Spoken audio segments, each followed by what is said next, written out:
네, 두 분의 여론조사 전문가와 함께합니다. 이상일 K스택 컨설팅 소장 모셨고요. 어서 오세요. 네, 안녕하세요. 윤희용 오피니언 라이브 여론분석센터장 모셨습니다. 어서 오세요. 네, 안녕하십니까. 제가 2부 인터뷰 시작하면서 이제 사전투표가 사흘 남았다 이렇게 말씀을 드렸는데 정정하겠습니다. 이틀 남았습니다. 오늘이 수요일이니까 그죠? 금요일, 토요일 이틀간 이제 사전투표가 진행이 되니까 이틀 남았으니까 이제 결국은 4.10 총선도 이제 코앞에 다가왔다 이런 이야기가 될 것 같은데요. 그래서 오늘은 좀 투표율 이야기를 좀 중심으로 한번 좀 분석을 해봤으면 좋겠습니다. 두 분이 두 주 전에 어떤 진단을 한 바가 있냐면 투표율이 60%가 승패의 기준이고 변수는 2030의 투표율이다. 이런 말씀을 하신 바가 있었어요. 지금도 같은 견해십니까?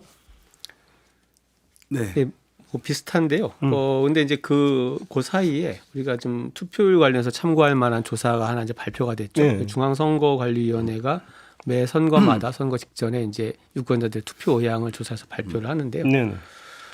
이번에 그 선관위가 직접 조사해서 발표한 이제 그 조사에서 지난 총선 당시보다 반드시 투표하겠다는 의향이 3.8%포인트 증가했습니다. 어허. 이게 그러니까 반드시 투표하겠다고 하는 분들이 다 100% 투표를 하는 건 아니지만 이게 선관위 조사가 매 선거마다 이제 그 조사가 주목받는 이유가 이런 경향성들의 어떤 흐름들이 네. 비슷하게 실제 투표 결과로 반영된 경우가 많아서 만약에 이제 이런 어떤 결과를 참고한다면 지난 총선의 투표율이 전체 투표율이 66.2%였는데 네. 그거보다는 투표율이 더 올라갈 수도 있는 게 아닌가라는 생각을 하는데 사실 최근에 이 선거를 보시면서 주변에 일상적으로 많이 접하는 말씀들이 이게 이제 뭐 서로 심판 선거 뭐 일종의 약간의 어떻게 보면 좀 혐오 투표 같은 어떤 그런 정서가 많이 반영되면서 이런 투표에 대한 선거에 대한 어떤 그 효능감들이 떨어져서 투표에 임하는 분들이 좀 적어지는 게 아니냐라는 관측들이 많았는데 네. 선관위 조사 자체로 봤을 때는 투표율이 좀 올라갈 가능성이 상당히 많이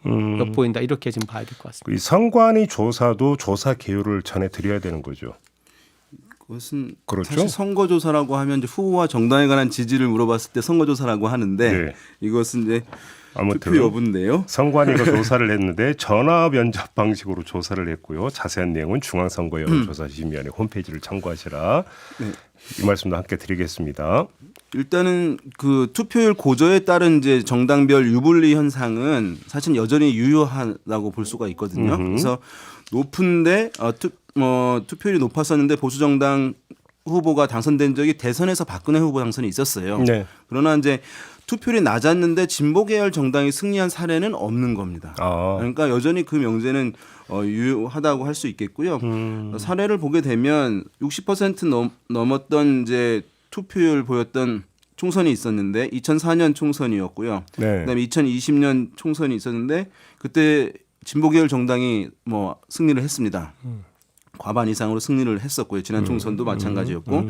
그런데 55%가 안 됐던 총선 이제 18대 19대 그러니까 2008년과 2012년이 있었는데 보수 정당이 과반을 했습니다. 네. 예, 그러니까 유효한 명제라고 할 수가 있고 이번 투표율이 어떻게 될 것이냐 보면 여러 가지 지표들이나 현상들이 투표율이 뭐 제법 높을 것이라는 것을 좀 가리키고 있어요. 예. 그러니까 아까 말씀하셨습니다마는 다른 이제 개발 지역구에서도 투표하겠는지 물어보거든요. 그러니까 반드시 투표하겠다고 하는 적극 투표 의향이 이전 선거에 비해서 좀씩 높은 흐름들 확인이 되고 있어요.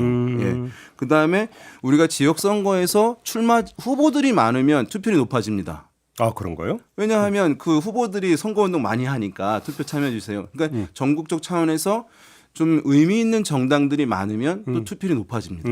이번이 좀 이제 그런 여러 의미 있는 정당들이 제3지대에도 많이 있잖아요. 네. 그러면 투표율이 높아지는 요인으로 작용할 수가 있는 것이고 뭐 이따 말씀하시겠지만은 재외국민 투표율 지금 처음으로 한번 열기를 이제 간접적으로 보여주는 것인데 네. 이게 지금 투표율이 상당히 높았잖아요. 역대 최대였다면서요? 맞습니다. 총선 기준으로 봤습니다. 그러니까 네, 총선 기준으로 봤을 때는 지난번에 비해서 투표자 수도 2배가 넘게 네. 올라간 것으로 확인이 되고 투표율 자체도 물론 이게 등록을 먼저 한 다음에 하는 것이기 때문에 그렇죠. 좀 다른 특성은 보이긴 합니다만은 상당히 높은 열기 많은 이제 유권자들 참여한다는 것을 본다면 예. 다가오는 사전 투표와 본 투표에서도 제법 투표율이 높지 않겠는가 이렇게 그러니까 예상해 볼 수 있겠습니다. 재외선거 투표율 같은 경우 19대 때가 45.7%, 네. 20대가 41.4%, 21대가 23.8%였는데 이번이 62.8%. 예, 이 숫자가 지난 이제 대선 때 예. 대선 때 재외국민 투표율이 71.6%대 22년 대선 때 거의 그보다 한 10%포인트 가까이 좀 낮긴 하지만 총선의 재외국민 투표율에서는 이례적일 정도로 좀 높은 그렇죠. 투표율을 보였는데요. 예. 아마 어떤 이제 구체적인 어떤 선거의 상황과는 또 다르게 재외국민들 입장에서는 올해가 이게 이제 슈퍼 선거 글로벌 선거 시즌이라고 하는 어떤 해고 러시아 했고 미국도 미국도 하고. 대선을 앞두고 있고 예. 뭐 이런 어떤 흐름들 속에서 어떤 그런 정치에 대한 이제 관심들이 아마 높아졌을 수도 있고 네. 또 하나는 또 이게 이제 뭐 한국의 어떤 정치의 그 결과들 그 흐름들이 그런 어떤 이제 외교 관계라든지 이런 것들 굉장히 이제 큰 영향을 미칠 수밖에 없기 때문에 네. 그런 것에 대한 관심들이 많이 높아지신 게 아닌가라는 생각을 해봅니다. 지금 뭐 현재로서는 방증밖에 없지만 선관위가 이제 조사한 투표 의향 조사 결과나 네. 그 재외선거 투표율 이 두 가지를 보건데 지난 총선 때보다는 조금 올라갈 가능성은 있다. 투표율이 조심스럽게 지난번에 66.2%였는데 음. 정말 높았던 것이거든요. 예. 그러니까 뭐 그 수준 유지할 가능성 최소 그 수준은 유지하고 가능성이 있는데 경우에 따라 조금 더 올라갈 수도 있고 그럼 대단한 것인데 투표는 이제 하늘의 영역이라고 하는데 그렇죠. 아무튼 뭐 지금 이제 낮지 않을 것이라고 볼 수 있고요. 다만 이제 이번 선거에서 투표율과 관련해서 약간 주목해 봐야 할 포인트가 하나 있는데 그건 뭐냐 하면 그러니까 투표율이 낮아지면 보수 계열 정당이 좀 유리하다. 높으면 이제 진보 계열 정당이 유리하다 이렇게 말씀드렸잖아요. 네. 근데 지금 보면 이제 20대와 30대에서의 부동층 비율이 높아요. 그러니까 특히 이제 20대와 30대는 성별에 따른 지지 정당, 지지 후보 경향이 또 다른 측면이 있거든요. 만약에 보수 정당을 지지하는 성별에서 마땅히 투표장에 나가지 않겠다라고 하게 되면 투표율이 좀 정체되는데 좀 낮아지는데도 불구하고 보수 정당이 특별히 또 유리하지만은 않는 예. 특이한 현상이 될 수도 있는 지점 그것이 하나 이제 이전과는 좀 다른 양상의 뭐 봐야 할 부분이라고 할 수 있겠습니다. 한 가지만 더 선관 여론조사가 이제 계속 소개를 드렸는데 이게 이제 전체적으로 투표하겠다는 의향이 지난 선거 때 조사보다 총선 조사보다 올라갔다고 말씀드렸는데 이게 연령별로 보면 좀 재미있는 게요. 네. 40대 이하에서는 반드시 투표하겠다는 의향이 지난 선거 때보다 좀 낮아졌습니다. 오히려 특히 낮아졌다. 30대 같은 경우는 어허. 5%포인트 이상 낮아졌는데 예. 그러니까 2030 세대의 어떤 고민들 이게 아직 어느 쪽으로 쏠리지 않는 어떤 표심들이 반영된 결과라고 보여지는데 그러면 투표 의향이 올라갔다는 얘기는 5, 6, 70대 이상에서 올라갔다는 얘기잖아요. 특히 그렇죠. 50대에서 굉장히 큰 폭으로 상승을 했습니다. 지난 총선에 대비해서 이번에 반드시 투표했던 의향이 한 10% 가까이 올라갔는데 이런 부분을 봤을 때 결국 투표율의 상승이라는 것이 이제 원래는 보통 투표율이 올라간다라고 하면 우리가 2030 젊은 세대가 좀 더 투표를 과거보다 많이 할 것이다라는 것이 일반적인 그 패턴이고 관측이었는데 이번에는 그거랑은 좀 다른 세대 구성의 어떤 연령 투표율에서 봤을 때 오히려 이 중년 세대 이후의 어떤 투표율이 굉장히 강하게 올라갈 가능성도 있고 그렇다라고 하면 이것이 이제 기존의 어떤 우리가 투표율과 어떤 여야의 유불리를 상관관계를 예상하는 것과는 좀 다른 흐름이 나올 수도 있는 게 아닌가 라는 생각을 해봅니다. 알겠습니다. 또 하나 좀 짚어야 될 게 이제 그 내일 모레 금요일부터 시작되는 사전 투표 있잖아요. 사전 투표율하고 본 투표율에 상관관계가 있습니까? 어떻습니까? 네, 사전투표, 본투표 대립적 관계로 보는 것에 대해서 저는 뭐 이제 사실 반대하는 입장이긴 한데요. 네. 사전투표가 사실은 보조적 투표, 보조적 도구 역할을 초반에는 했는데 지금은 사실 본투표와 사실상 대등한 이제 투표 네.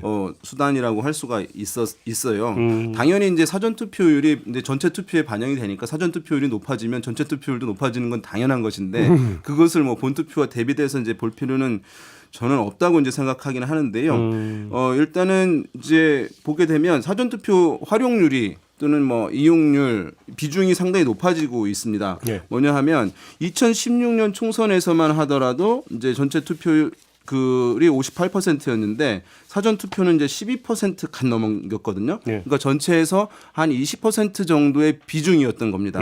그런데 21대 총선, 그러니까 4년 전 2020년 총선에서는 전체 투표율이 66.2%였는데 사전 투표율이 26.7이었습니다. 그러니까 예. 이거는 40%의 비중이에요. 그러니까 10명 중 4명은 사전 투표에 참여한다는 것이거든요. 그래서 사전 투표에 뭐 이게 이번에 이제 30%가 넘느냐가 관점 포인트예요. 사전 투표율이. 그러니까 한 25%만 넘는다고 한다면 사전 투표 열기가 이번 선거가 이제 상당히 뜨겁다라고 하는 것을 볼 수 있는 상황이라고 볼 수 있겠고, 다만 이제 사전 투표에는 진보 성향층들이 좀 더 많이 참여하는 건 사실입니다. 이제 그래요? 왜냐하면 보수 정당에서 이것을 탐탁치 않게 생각하는 기류들이 좀 있었고, 진보 계열 정당이 적극적으로 권유를 한 측면이 있었고요. 뭐 부정선거 주장도 많이 했었고. 예, 이거 새로운 제도였기 때문에 이제 수용도가 젊은 층이 아무래도 높을 수밖에 없는 측면이 있어요. 네. 그리고 또 한 가지 20대들의 문제인데 20대들 같은 경우는 주소지를 옮기지 않는 특성이 있어요. 그렇죠. 그러니까 학교나 직장 초년생까지. 그러면 선거를 하려면은 투표를 하려면 집에 가야 되잖아요, 고향에. 네. 그러니까 그것을 해소해 준 게 사전 투표거든요. 그런 면에서 봤을 때는 물론 지금 이제 20대들이 진보 성향이 강하다고 이제 볼 수만은 없겠습니다만 네. 그런 추세로 본다면 이제 본 투표에서는 보수 정당 성향 분들이 좀 강하게 나타난 측면이 있는데 하지만 이것은 뭐 굳이 이제 보수 성향층에서도 활용도가 높아지기 때문에 중장년 고령층에서도 이제는 뭐 그런 구분은 좀 줄어드는 게 좋지 않을까 지금 생각합니다. 두 가지 이야기를 종합하면 사전 투표에서 20대의 어떤 그 참여율이 높다고 네. 전제를 하고 아까 선관에서 투표 의향 조사에서 보면 20, 30대는 오히려 떨어졌다라는 조사하고 이 두 가지를 매치를 시키면 이번 사전 투표율이 올라갈 가능성보다는 그렇지 않을 가능성도 있다. 이런 또 가설도 성립이 되는 거 아닙니까? 그렇죠. 이제 사전 투표 아무래도 아직 그러니까 사전 투표가 사실상 이제 지난 대선 기준으로 보면 사전 투 전체 투표자 중에 사전 투표자가 차지하는 비중이 47.8%였는데요. 그러니까 거의 이제 절반 정도가 사실 사전 투표를 통해서 투표를 하신다라고 봐야 되는데 이 부분에서 이제 그러다 보니까 워낙 사전 투표자 비중이 늘어나다 보니까 예전처럼 뭐 사전 투표는 이제 20, 30대만 한다거나 뭐 특정 이제 야당 민주당 지지층들이 네. 중심을 한다 이런 가설들은 이제 성립이 되지 않습니다만 그럼에도 불구하고 아직까지 여전히 사전 투표에 아무래도 그 효용성을 더 많이 활용하는 세대는 젊은 층들이 더 많을 수밖에 없고요. 그런데 이렇다라고 했을 때 지금 만약에 이 사전 투 전체 투표율이랑 그 다르게 사전 투표율이 좀 낮아진다라고 했을 때는 이 부분들이 젊은 층들의 어떤 고심이나 선거에 대한 관심이나 이 열기를 좀 보여주는 지표가 될 수 있어서 그 지표로는 상당히 의미가 있거든요. 그러니까 사전 투표율을 보면 정말로 젊은 층이 지금까지 마음을 못 정하다 막판에 마음을 정해서 투표장에 오는지 안 오는지를 본 투표에 그렇죠. 한번 이제 그 가늠해 볼 수 있는 중요한 어떤 그 잣대가 될 수가 있겠네요. 그런 점에서 이번 선거는 아마 전체적으로 지금 지난 선거랑은 조금 다른 어떤 사전 투표의 구성비라든지 비중이라든지 패턴이 달라질 수 있는 선거가 아닌가라는 생각이 듭니다. 그래요. 제가 아까 사전 투표와 본 투표의 상관관계를 여쭤봤던 게 뭐냐면 사전 투표율이 높아요. 그럼 젊은 층이 많이 했고 진보 정당이 유리하니까 보수 정당 더 많이 투표해야 된다. 그래서 보수 성향을 갖고 있는 유권자들이 더 많이 본 투표에 몰린다든지 하는 이런 현상을 유발을 한 게 있느냐라는 거거든요. 이제 캠페인 전략에서 많이 활용되고 있는 사안이긴 합니다. 네. 예, 그래서 이제 보수 정당에서 사전 투표율이 높으니까 지금 위기입니다라고 해서 이제 이렇게 SNS 등을 통해 가지고 본 선거일 당일에 이제 투표 참여를 독려하는 것인데 그것이 실제적으로 효과가 어느 정도일지는 이제 확인될 수는 없는 부분이거든요. 안 하려고 하는데 그거 보고 한다고 얘기하시는 분들은 잘 없거든요. 사실은 알 수는 없는 거죠. 없는 것이기 때문에. 그래서 대부분은 사실은 미리 당겨 안 할 분들이 사전 투표하는 게 아니라 미리 본선거일에 투표하실 분들이 당겨 투표하는 현상들이 더 많기 때문에 약간 이제 사전 투표와 본 투표와 상관관계를 얘기하는 것들이 다소 이제 과장된 측면이 있다고 생각됩니다. 저는 이게 만약에 대선이라면 이제 그런 가설들이 충분히 성립이 된다. 대선은 사실은 대통령 후보를 딱 뽑는 하나의 선거이기 때문에 만약에 예를 들어서 뭐 사전 투표가 좀 많이 높아졌어. 그러면 그것에 대해서 이제 어느 한쪽은 유리하다고 판단하고 만약에 뭐 지금 이제 국민의힘 쪽은 이 사전 투표가 너무 높아서 우리가 불리할 수 있다 이런 판단했을 때 지지층들이 결집시키는 어떤 그 설득의 수단으로 이게 활용이 가능한데 총선 같은 경우는 사실 이게 그렇게 어떤 이제 사전 투표율이 얼마가 됐으니까 뭐 어느 정당이 유리하다, 어느 후보가 유리 이렇게 어떤 판단할 수 있는 부분들이 굉장히 지금 고리가 약하고요. 그리고 이번에는 특히 이게 총선은 지금 이 준연동형 비례대표제라고 하는 위성 정당들이 출연하면서 이 투표가 좀 분산되는 흐름들이 굉장히 많이 나타나고 있기 때문에 이것이 이제 어떤 투표율 하나를 보고 본 투표율에 이제 우리가 뭐 결집해서 해야지만 뭐 뒤집을 수 있다, 이긴다 이런 어떤 설득 논리들이 이렇게 좀 그 효과를 가지기 좀 어려운 그런 게 아닌가 생각이 듭니다. 알겠습니다. 좀 중간 정리를 하자면 이번 사전 투표율에서 상당히 중요한 체크 포인트는 이 사전 투표율을 보면은 젊은 층의 지금 투표 의향이 어떻게 나타나고 있는지, 이게 본 투표까지 최종 어떤 그 투표에 어떤 영향을 미칠지, 더 나아가면은 사실은 선거 판세하고도 연결이 될 수 있는 거 아니겠습니까? 그렇죠. 이거를 좀 가늠할 수 있는 중요한 잣대가 될 수 있다. 이게 지금 그러니까 가장 핵심적인 체크 포인트다, 이렇게 봐야 되겠네요. 네. 알겠습니다. 아무튼 근데 2030이 지금까지 그렇게 고민을 하고 있다는 것은 뭐라고 할까요? 무당층, 부동층이 아직도 많이 남아있다는 뜻으로 해석을 해야 되는 겁니까? 어떻게 해석을 해야 되는 겁니까? 뭐 이제 젊은층 기준으로 해서 그런 현상들 존재하고 있는 것이긴 할 텐데, 네. 하지만 이제 선거일이 다가오면 다가올수록 마음을 정하는 다른 세대의 연령층들은 이제 부동층이 줄어들 수밖에 없어요. 그래서 이제 후보들 보시게 되면 조사들 보시게 되면 정당 지지율들이 좀 올라가거나 아니면 후보들의 지지율이 초반부터 상당히 올라가게 됩니다. 그것은 이제 왜 올라가냐 하면 부동층이 없어지기 때문에 이제 올라가는 것이거든요. 그렇죠. 예, 그래서 약간 세대에 따른 성향은 있겠습니다만 전반적으로는 부동층이 줄어든다고 보시는 게 맞겠고, 부동층이 네. 줄어든다는 것은 무슨 얘기냐 하면 이후에도 어떤 판세의 흐름의 변화들이 있을 수는 있는데 다만 그 변동폭은 줄어들 수밖에 없는 측면이 있습니다. 그 부동층이 많을 때 한두 달 전에는 출렁임이 클 수 있는데 마음을 정한 분들이 이게 출렁인다는 건 자기 부정을 해야 되는데 선거에서 자기 부정을 한다는 게 제일 어려운 것이거든요. 그러니까 내가 이쪽 후보를 지지하겠다라고 마음 먹었는데 어떠한 일로 다른 후보로 마음을 바꾸는 것은 현실에 잘 없어요. 그래서 이제 근거에 맞는 것들을 찾아가지고 합리화하거든요. 그런 측면이 있어서 이제 변동폭이 사실은 그렇게 크지는 않을 수도 있다. 남은 기간 이렇게 생각합니다. 그래도 여러 여론조사들을 보면은 여전히 예를 들면 이제 뭐 어느 정당 후보에게 투표하겠냐, 내지는 비례정당 투표 어디를 하겠냐 이런 질문들을 던졌을 때 세대별로 나타나는 어떤 응답의 패턴들은 좀 일관된데요. 네. 여전히 2030 세대에서 조금 더 아직 그 모르겠다 아니면 뭐 결정하지 못했다는 응답이 더 많은 게 사실이고요. 이 부분들이 뭐 여전히 남아 있는 중요한 선거 판세의 네. 변수가 되지 않을까 싶습니다. 그러면 지금 이제 지금까지 여러 가지 여론조사 결과가 쏟아졌잖아요. 네. 근데 만약에 2030이 막판에 투표장에 몰린다, 한번 가정을 해봐서, 이러면 여론조사 결과하고 다른 결과가 나올 수 있는 가능성도 배제할 수 없는 거 아닙니까? 그러면? 지금 이제 그 부분이 주목이 저도 궁금한 포인트인데, 이게 약간 엿볼 수 있는 부분이 뭐냐면 네. 비례 투표 의향 조사에서 예. 요즘 조사 보면은 이제 뭐 지역 어느 정당 지지하십니까라는 질문도 있고 또 뭐 지역구 후보 투표에서는 어느 정당 투표하십니까가 있고 예. 비례 투표 의향 물어본 조사가 있는데 예. 이 비례 투표 의향 조사에서 최근에 우리가 가장 주목한 현상이 조국 혁신당의 뭐 돌풍, 네. 지금 뭐 돌풍을 넘어서 태풍이 되어 있는데요. 이 부분인데 여기서 또 다르게 지금 최근에 가장 나타나는 어떤 현상들이 제3지대 어떤 정당들에 대한 개별적인 어떤 선택들이 좀 확산되거나 늘어난다는 기준입니다. 예를 하나 좀 소개를 드리면 네. 그 에너지경제신문이 리얼미터에 의뢰한 조사고요. 네. 3월 28일부터 9일 양일간 ARS로 자동응답 조사로 1,004명을 조사했고 자세한 내용은 중앙선거 여심위 홈페이지를 참고하시면 되는데요. 여기에서 그 비례정당 투표를 물어본 조사 결과가 되게 흥미로운데 네. 더불어민주연합이 19%였습니다. 국민의 미래가 30.2%였고요. 조국혁신당이 29.8%입니다. 이게 지금 아마 조국혁신당과 국민의 미래가 거의 비슷한 수준까지 네. 올라와. 이 네. 부분까지는 그동안 많이 확인된 부분인데 네. 여기서 이제 그동안 제3지대가 이렇게 조국혁신당으로 다 블랙홀처럼 빨려 들어가면서 다른 정당들이 주목을 많이 못 받았었잖아요. 근데 개혁신당을 그러니까 비례투표에서 개혁신당을 투표하겠다가 4%였고요.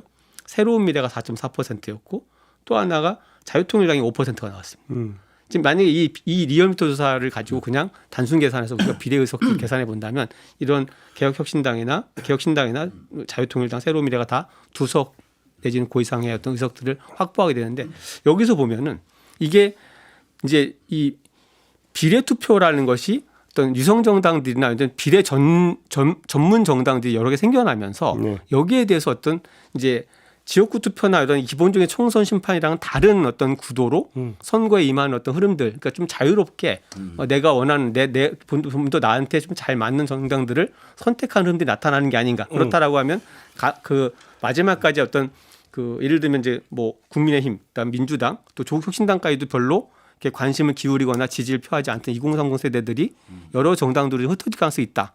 이런 생각들을 해보게 되는 거죠. 자, 제가 질문 드린 거 좀 더 그러니까 압축해서 질문을 드려볼 거예요. 그러니까 여론조사 참사가 발생하는 경우는 보통 우리가 그 뒤에 결과론적으로 샤이층을 보지 못했다. 뭐 이런 얘기 많이 하잖아요. 근데 그러면 지금도 뭐 그 샤이 보수층이나 샤이 진보층이 있느냐의 문제 하나. 두 번째는 지금 저희가 이야기하고 있는 2030은 사실은 그 숨은 표도 아니잖아요. 드러난 부동층이잖아요. 네. 그러면 이 두 가지 요인이 지금 그 여론조사로서 지금 그 전해지고 있는 판세하고 다른 실제 결과가 나올 가능성이 있느냐? 만약에 그렇다면 그건 참사잖아요. 여론조사 참사. 어떻게 보십니까? 이제 당연히 가능성이 있고 과거에 보면은 이제 총선에 대한 이제 예측이 뭐 가장 다른 대선의 선거에 비해서 다르긴 했어요. 그래요? 예. 그러니까는 그런데 이제 보시게 되면 20, 30대 부동층이 많긴 한데 이제 20, 30대 투표율이 그래도 다른 세대에 비해서 낮아서 차지해야 하는 비중이 크지 않다는 거 상대적으로. 네. 그다음에 부동층이라 하더라도 그것이 반영되는 현상이 어떤 한 그룹으로서의 일관된 방향으로 전혀 이제 조사에서 나타났던 것과 다른 반대 방향으로 쏠리는 것이 아니라 조사에서 나타나는 흐름에서의 그 비율에 맞게 좀 반영되는 측면들도 그럼 크다는 점. 판은 흔들리지는 않죠. 그러면. 그래서 이제 뭐 일부 지역에서 어떤 말씀하신 이제 비례정당 투표에서는 제3지대 정당들의 선정 가능성이 이제 있다고 할 수 있는데 네. 전체적인 판세의 큰 흐름 변화가 직접적으로 있겠는가에 대해서는 좀 회의적입니다. 회의적이다. 이상일 소장님 어떻게 보세요? 지역구 후보 구도가 대부분 이제 뭐 민주당과 국민의힘 양 후보 대결 구도로 되어 있기 때문에 이제 아마 그런 어떤 전체 의석 구도에서는 선거 투표 결과와 그러니까 뭐 크게 어떤 판을 흔들 부분 보이지 않는데요. 그러나 이제 비례 투표라든지 이런 어떤 그 선거의 결과물들을 봤을 때는 저는 이제 좀 위축되어 있는 보수층, 그러니까 이게 아마 정권 심판론의 열기가 확 달아오르면서 좀 이렇게 위축되어 있는 뭐 샤이 보수라고까지는 하지 않더라도 이분들이 어떤 마지막 표심의 문제라든지 2030은 이제 그런 부분보다는 고민이잖아요. 고심. 그러니까 기성 정당들도 싫은데 사실은 조국혁신당의 부상마저 외면했던 것이 2030 세대인데 이들이 투표에 효능감이 있기 때문에 선거에 참여한다면 누군가를 찍어야 되거든요.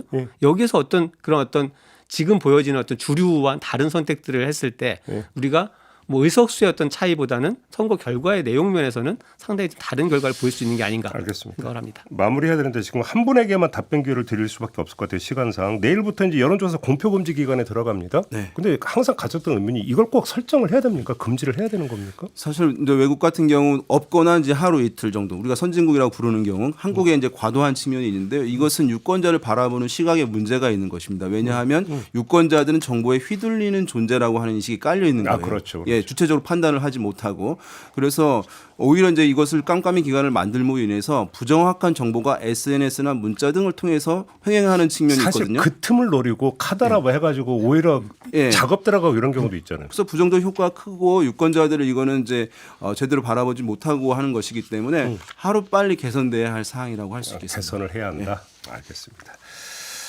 자, 오늘 이야기는 이렇게 좀 마무리를 해야 될 것 같습니다. 이윤용 센터장, 이상일 소장 두 분과 함께했습니다. 말씀 잘 들었습니다. 고맙습니다. 네, 고맙습니다.